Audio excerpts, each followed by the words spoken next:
भारत का भाषा विवाद, ये एक ऐसी पहेली है ना जिसे सुलझाने की कोशिश सालों से चल रही है। ये सिर्फ एक टॉपिक नहीं है, ये एक ऐसा सवाल है जो हमारे इमोशन से भी जुड़ा है और हमारी रोजमर्रा की जिंदगी से भी। तो फिर सबसे बड़ा सवाल यही है, इतनी सारी भाषाएं, इतनी सारी संस्कृतियां, आखिर कौन सी एक भाषा है जो पूरे भारत को एक धागे में पिरो सकती है? है भी कोई ऐसी भाषा? चलिए आज इसी सवाल की तह तक जाते हैं। तो आज हम क्या क्या देखने वाले हैं? सबसे पहले समझेंगे कि कानून क्या कहता है। फिर देखेंगे कि हिंदी की प्रैक्टिकल स्ट्रेंथ क्या है और उसके सामने चुनौतियां क्या हैं। और आखिर में बात करेंगे कि क्या कोई ऐसा बैलेंस्ड रास्ता है जो सबको मंजूर हो। चलिए शुरू करते हैं। और किसी भी बहस में कूदने से पहले यह समझना जरूरी है कि जमीनी नियम क्या है, मतलब हमारा संविधान इस पूरे मामले पर क्या कहता है। देखिए, सबसे पहली और सबसे जरूरी बात जो अक्सर लोग गलत समझ लेते हैं, भारत की कोई एक नेशनल लैंग्वेज यानी राष्ट्रभाषा नहीं है। जी हां, ये सच है। संविधान कहता है कि हिंदी हमारी ऑफिशियल लैंग्वेज होगी देवनागरी स्क्रिप्ट में। साथ ही इंग्लिश को को-ऑफिशियल लैंग्वेज का दर्जा दिया गया है और इनके अलावा 22 और भाषाएं हैं जिन्हें 8th शेड्यूल में जगह मिली है, मतलब उन्हें भी संवैधानिक मान्यता प्राप्त है। ठीक है, तो ये तो हुई कानून की बात। अब आते हैं प्रैक्टिकल साइड पर।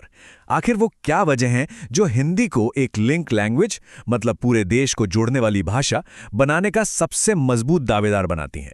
अब जरा इन नंबर्स पर गौर कीजिए। यह 2011 सेंसस का डेटा है।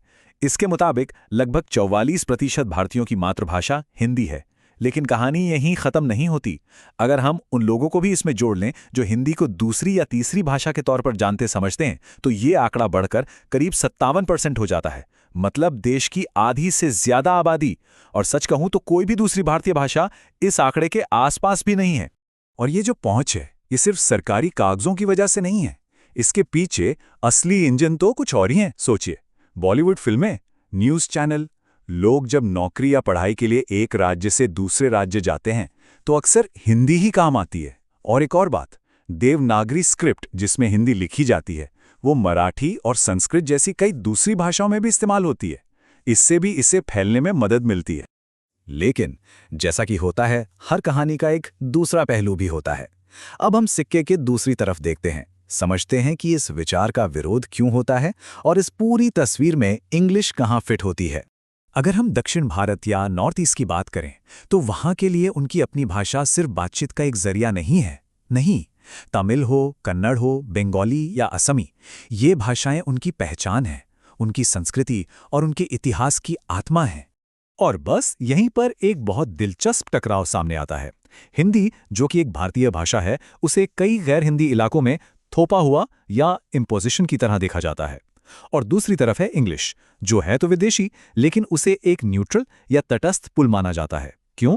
क्योंकि वो भारत के किसी एक क्षेत्र की भाषा नहीं है, इसलिए किसी को उससे पक्षपात का एहसास नहीं होता। तो ठीक है, एक तरफ इमोशंस हैं, पहचान का सवाल है, और दूसरी तरफ प्रैक्टिकल जरूरतें। तो चलिए 1 मिनट के लिए इन सब चीजों से हटकर सिर्फ और सिर्फ फैक्ट्स पर नजर डालते हैं। क्या हिंदी के अलावा कोई और भारतीय भाषा है जिसमें वाकई पूरे देश को जोड़ने का दम हो? जरा सोचिए इस बारे में। क्या कोई दूसरी भाषा, जैसे मान लीजिए तमिल या बंगाली या फिर तेलुगु, क्या इनमें से कोई भाषा पूरे भारत के लिए एक लिंक लैंग्वेज का काम कर सकती है? देखिए, इसमें कोई शक नहीं कि तमिल, बंगाली, तेलुगु जैसी भाषाएं अपने आप में बहुत समृद्ध हैं और अपने अपने इलाकों में उनका जबरदस्त दबदबा है। लेकिन सच यही है कि उनकी पहुंच अपने क्षेत्र से बाहर, यानी राष्ट्रीय स्तर पर काफी सीमित है। तो जब हम डेटा को देखते हैं तो एक बात बिल्कुल शीशे की तरह साफ हो जाती है। अगर हम भारतीय भाषाओं की बात कर रहे हैं तो उनमें से सिर्फ और सिर्फ हिंदी ही है जिसके पास आज की तारीख में वो जमीनी पहुंच और क्षमता है कि वो एक नेशनल लिंक लैंग्वेज बन सके। ये एक फैक्चुअल रियलिटी है। तो फिर रास्ता क्या है? अगर एक तरफ हिंदी की जरूरत है और दूसरी तरफ क्षेत्रीय भाषाओं का सम्मान, तो इन दोनों के बीच संतुलन कैसे बने? चलिए अब एक ऐसे ही रास्ते की बात करते हैं। इसका हल शायद 3 लैंग्वेज फॉर्मूला के एक आदर्श मॉडल में छिपा है। इसे ऐसे देखिए, पहली, हमारी मातृभाषा, ये हमारी पहचान है, हमारी जड़ें हैं, इसे तो मजबूत करना ही है। दूसरी, हिंदी, ये वो चाबी है जो देश के अंदर कहीं भी कम्युनिकेशन का दरवाजा खोल सकती है। और तीसरी, इंग्लिश, ये दुनिया के लिए हमारी खिड़की है, ये कोई बोझ नहीं, बल्कि आज के दौर में आगे बढ़ने के लिए ये 3 सबसे पावरफुल टूल्स हैं। और आखिर में शायद सबसे जरूरी बात, हिंदी एक बहुत मजबूत पुल बन सकती है, इसमें कोई शक नहीं।